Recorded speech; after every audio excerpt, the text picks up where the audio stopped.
ovudde na kibanja kyo tomanyi engeri ki gye nakisangamu bw'ojja okuba balamuko mbu balamu baakimpadde mbu simanyi ki genda bakuwa ku byaloozi bakuwa ku byange bw'oba wazaala abaana golowooza ati nno wazaala feneti mugenda mulya ani g'okuba abaana mbu baana bayinza n'okuba si baaloozi ako kaalooziyo tekazaala nga gwe wamuzaalira yakusanga waggwe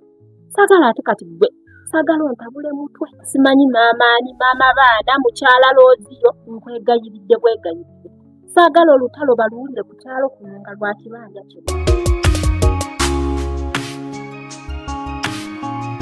Leo kizima mpulire ekintu kinkubaganya genda mu kyalo tewaliyo ku mwanyi ndaba ennaku zino bana bamenyi bawanulwa ku mwanyi ezoba nga mu kyalo naye waliyo ku mwanyi nanigezi nenfunayo ngendebe nga bbiri nezija wano nembako engeri neyagalamu kubanga kati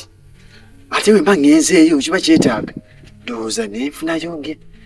nenogayo embisi nezija nenzaanika wano